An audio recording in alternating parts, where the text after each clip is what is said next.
So I posted and asked for what it was that you would want to hear about from me.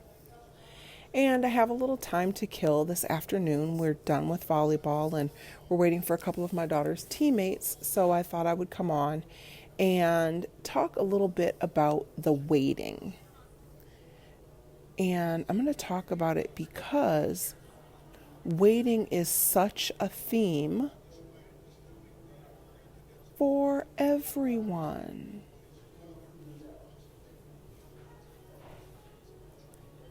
Right?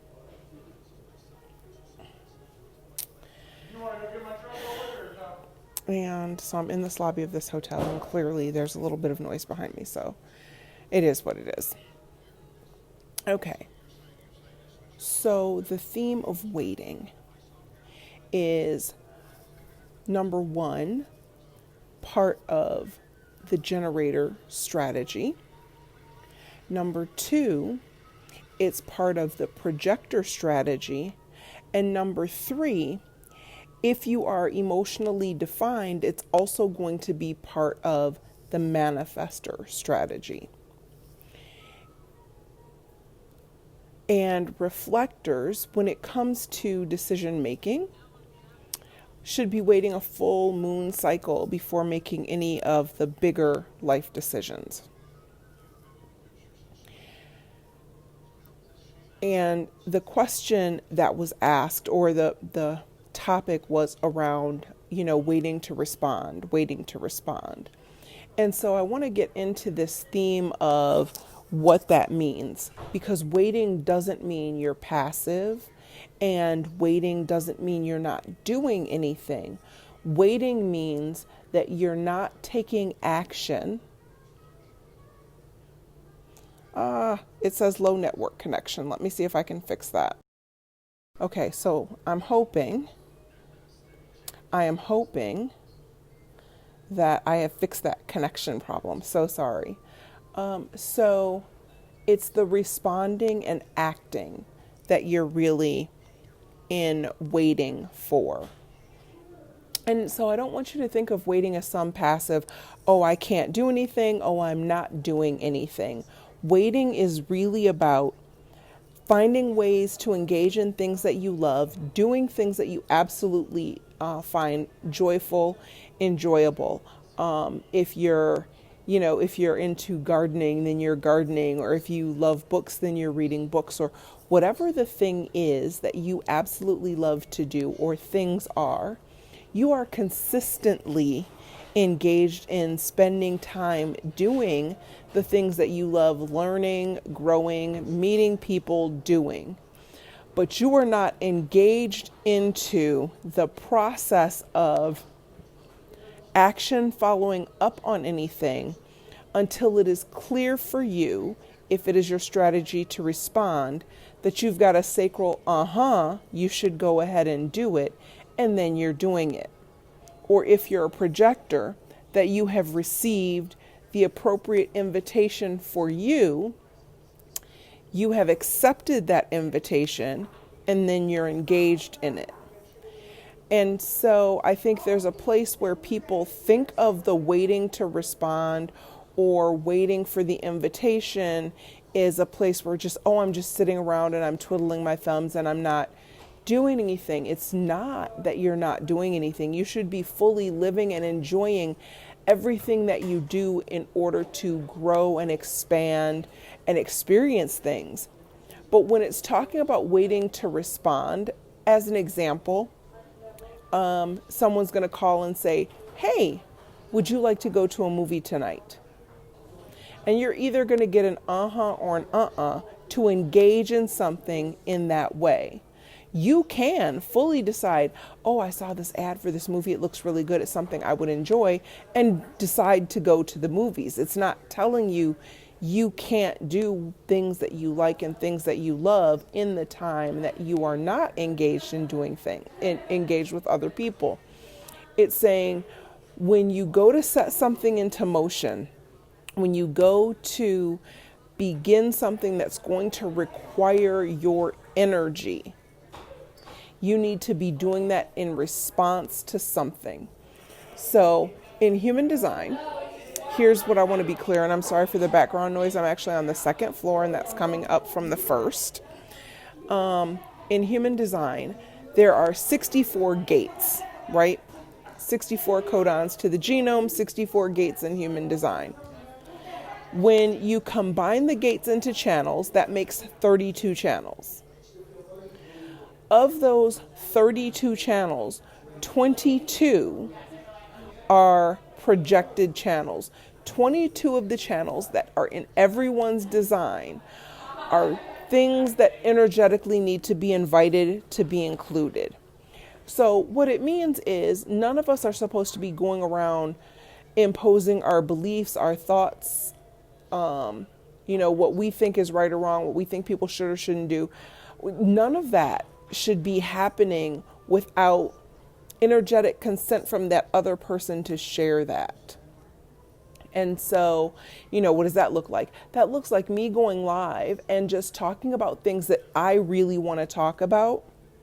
And if they resonate for you, you're going to get whatever response to that that's appropriate for you, and you're going to engage with and spend time listening to what I'm doing. But if you are not responding to it, it's not for you, and it's perfectly okay that you choose to not participate, to not listen. I'm trying to think of better ways to make sure that this theme is really clear. If you are an emotional authority, your mantra for life is, there is no truth in the now. There is no truth in the now. There is no truth in the now. If you're an emotional authority, I'm not telling you can't get up and decide what you want to eat for breakfast. I'm telling you, before you decide to engage your energetic self into something, some endeavor, some task, some role with some other people, you need to make sure that you have emotional clarity.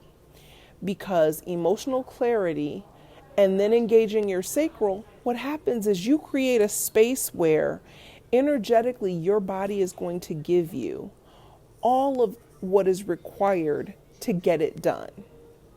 So, as an example, if you're a reader and you really love books, I have done this.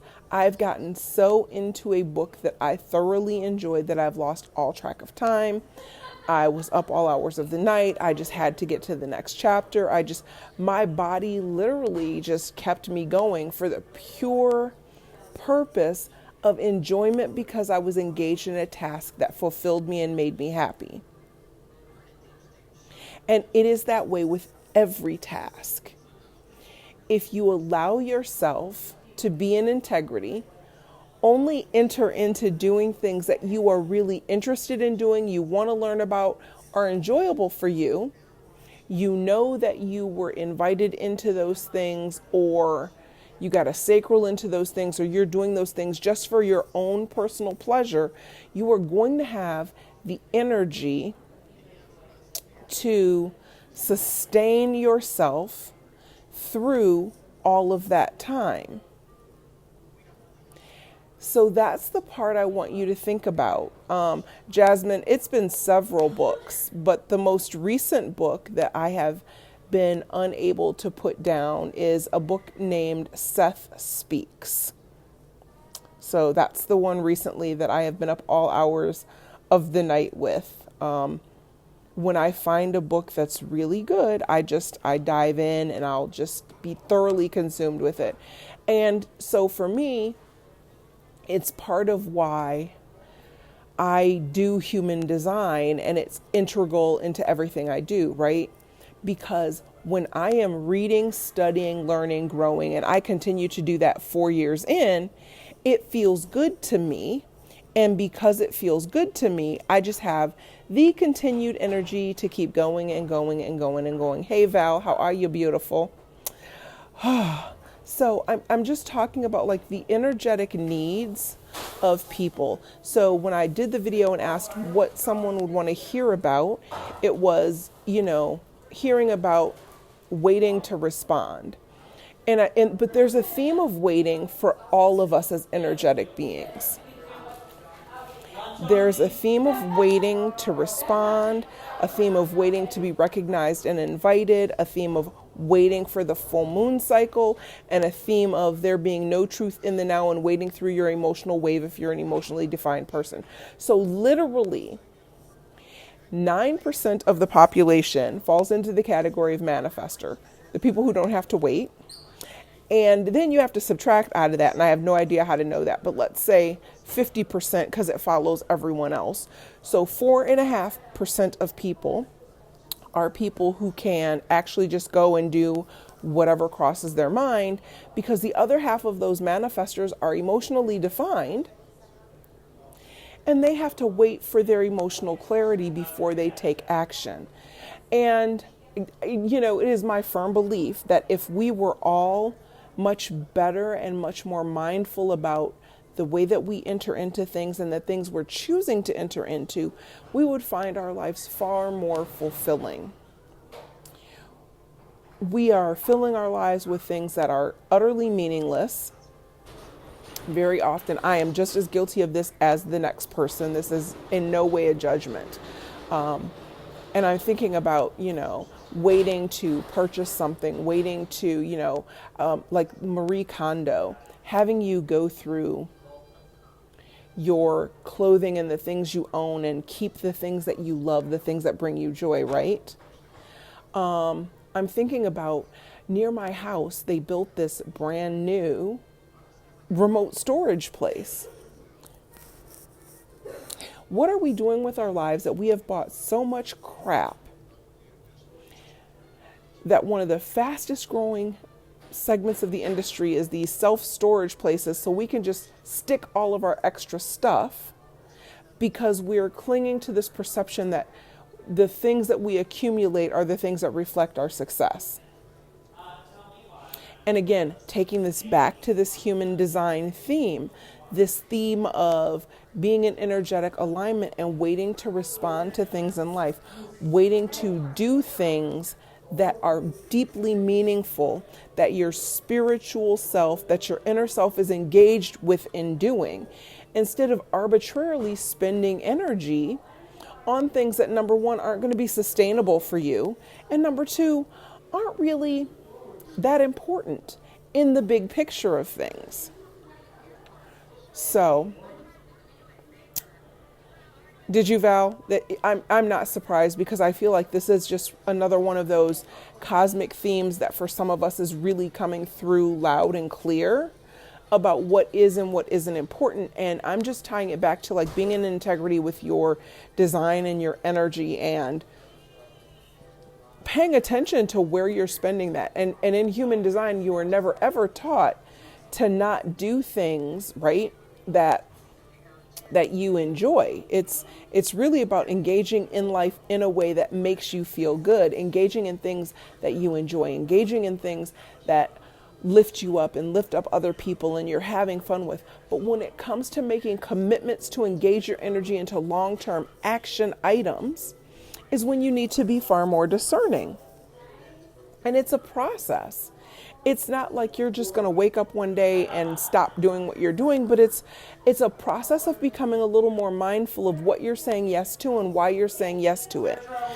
So are you saying yes to buying things because you feel like it's going to appear a certain way? Or are you saying yes to buying something because it just lights you up, right? And I'm not talking about grocery shopping. I'm not saying, oh, if you have a special event you've committed to and you need a new dress, because we all know a new dress will make us feel good for an event. But did you enter into that event correctly, right? Did you honor the invitation? Did you honor your sacral? Did you allow yourself to get to emotional clarity? We continue to,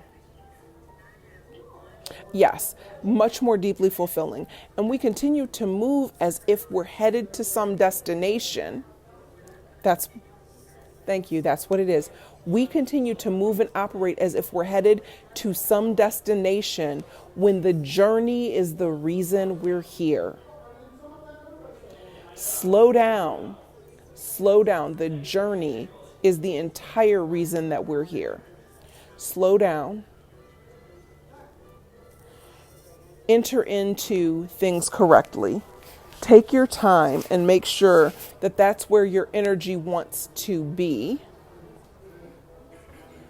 Take time and check in with your emotions or your sacral or however your decision-making strategy works.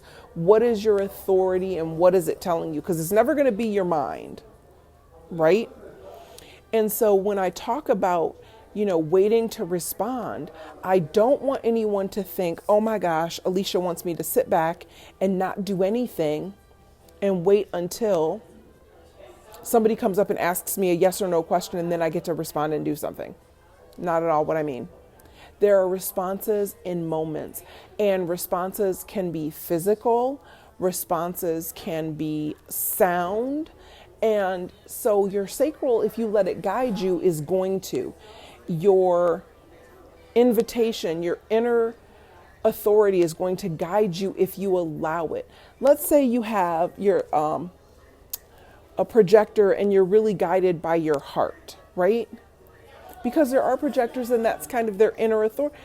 If your heart isn't going, oh yes, then it's not for you, and let it go and wait for that thing. I promise you it'll be well worth it. And I'm not saying don't do anything while you're waiting. Do something that you already know you thoroughly enjoy. Do something like, I don't know, paint, go for a walk, enjoy the weather, cook a good meal, whatever your thing is that you enjoy. Absolutely continue doing those things, but engage your energy in moving forward actively when it makes sense to do so because it's in alignment for you.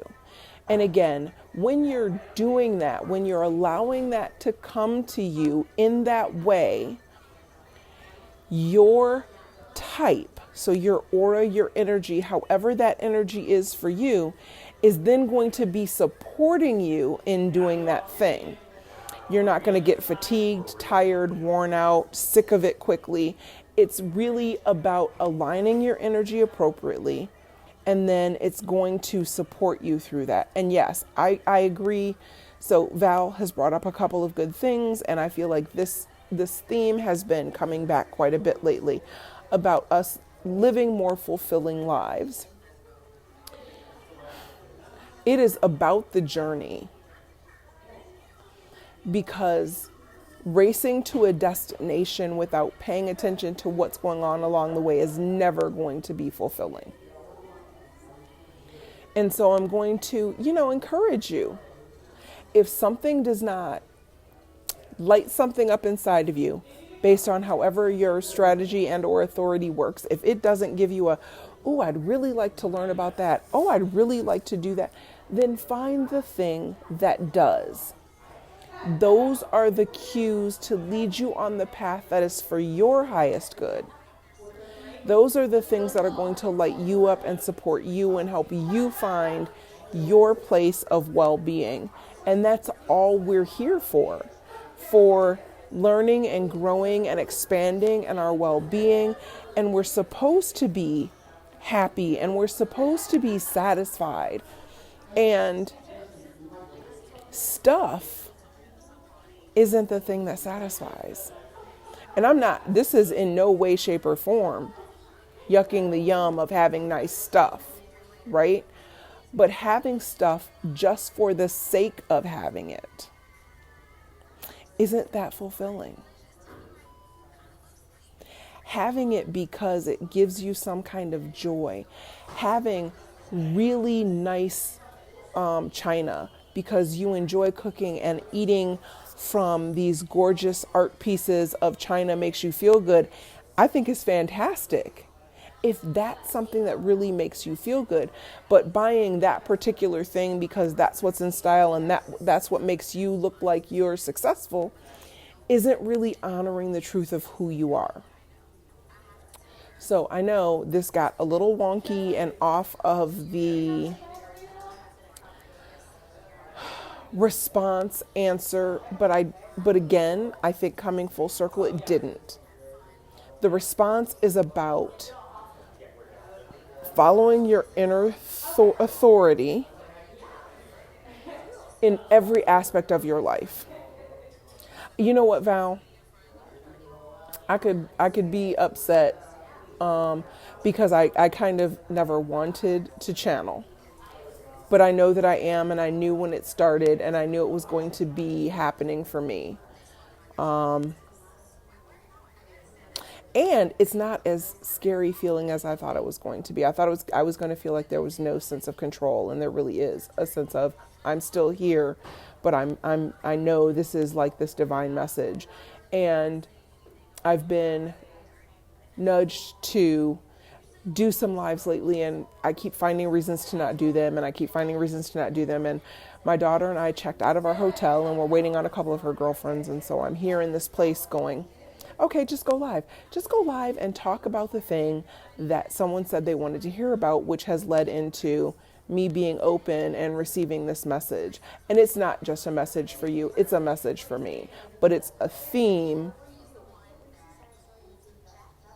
that's for real. It's a theme. And as I think about this whole, Mercury retrograde thing that sends people into a tizzy for no good reason, there's a lot going on around us energetically. You have been telling me that for a long time. You have. This is the thing though. Our inner guidance system isn't just, okay, Alicia, tell me how I can be in alignment and do better in my spiritually based business. Because guess what? I can do that for you. 100% I can do that for you. I can tell you how all of this energetically works actually in any kind of business. You corporate, girl, I got you. You have a spiritual business, girl, I got you. This is not about that though. This is 100% about how we're living, about finding that place where we're entering into everything we do with the inner knowing that it's the next right step and what that reveals and brings to us. I posted on my personal page, and if you're not my friend there, please feel free to request me. I posted on my personal page, if you're somebody who gets up, oh my God, it's Monday. I can't believe it's Monday. And then you're like, oh, can't wait till Friday. You are living life wrong. The magic of life is in every single moment. And when you can enter into your moments time and time again, knowing the correctness of what you're entering into, knowing that you are choosing to enter into situations, circumstances, learning, growth, opportunities, based on what's energetically aligned for you. Because trust me when I tell you, what is aligned for you may or may not be what is aligned for me. And that's the beauty of human design. And that's the beauty of this differentiation, where we are all trying to find ways to be similar, but the beauty is in everything that makes us each different.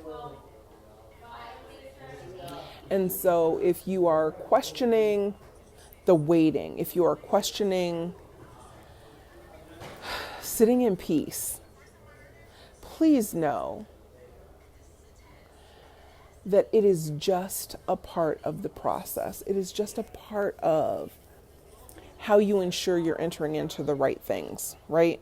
And I highly encourage you, since it's Mercury retrograde and that popped up for me, just to take your time. Mercury retrograde is about reflecting, reviewing, revamping, recognizing, and it's in Pisces. So there's a lot of emotions that'll be attached with the redoing of things for this Mercury retrograde season. However, what I also want you to do, because this is the other thing, is see where Pisces is in your astrology chart. And I want you to see that, because then you can find out which house it is. It'll have a house number. If you really struggle with that, please let me know. I will help you. And then Google and find the theme of that house, because that's the theme that you are more likely to see these things come up in during this Mercury retrograde.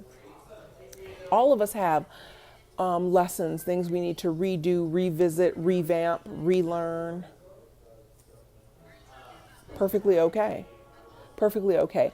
I view Mercury retrogrades, and again, I believe that the way that we perceive things is a huge part of how they play out for us. But I view Mercury retrograde as a way that the universe has set up for us to just take a chill pill for a little while, make sure we're on the path we meant to be on. And if not, it's a reset time. So honor and respect this little bit of time, because I think this Mercury retrograde is kind of short in comparison to how long they can be. And it's just a few weeks of double check everything. Make sure you're still good. Change it up if you want to. So that's about it for me for right now. Yeah, I don't know. I hope you got something out of this. I hope you found something meaningful, because I meant to be talking about, the waiting to respond, the waiting to follow your strategy and authority and what that meant, but it went where it needed to go, I guess. And I'm going to let it be that, right? I'm going to let it be that. And I'm going to grab my daughter here momentarily and go hang out with her friends for a little bit before we leave. I'm currently where am I? I'm in Kansas City. And we're going to leave Kansas City, going back to St. Louis sometime today. We're going to spend the night in St. Louis. And then we are flying home to Detroit in the morning. We had a good weekend. We worked through some things, and I'm going to I'll share this one last thing. So if you've made it to the end, you'll get this other little piece. So having these conversations with my daughter and all of the things that, 17-year-olds go through. And sometimes I say things and then I think, ooh, that was really, really good. So I'm going to share what I thought was a really, really good thing that I said, because it made me giggle and it felt good to me. What is happening right now is a grain of sand on the beach that is called your life. Like, I don't care what it is. I don't care how big it feels in this moment. It is a grain of sand on the beach that you call life, your life. And let it be that. Let it be what it needs to be in this moment, but know that this moment is so small in comparison. And I was really thinking about that. But that was my advice to her, was to see the conflicts or the inner conflicts and the things that she's dealing with in that way, right? I know, because she's 17, that this feels huge. It feels rest of your life. Oh my God, how am I ever gonna get over it? Big sometimes. Grain of sand. It's a grain of sand. So thank you for joining me. Thank you, Valeria Correa. Te amo. And yeah, we'll talk about this whole channel-y thing again later, but I can feel it now. So thanks. And Miss Nita, I'm sorry you missed most of what I said, but you didn't miss the good stuff, I don't think. But you can go back and hear it again, because I did have a moment of divine inspired channel. So, yep. And we're not here for the pressure. We're not here for the pressure. We're here for the experience. Let that shit go. Let it go. So I'm going to go and find out where these other kids are so I can take them to this mall again. And I will talk to you guys soon.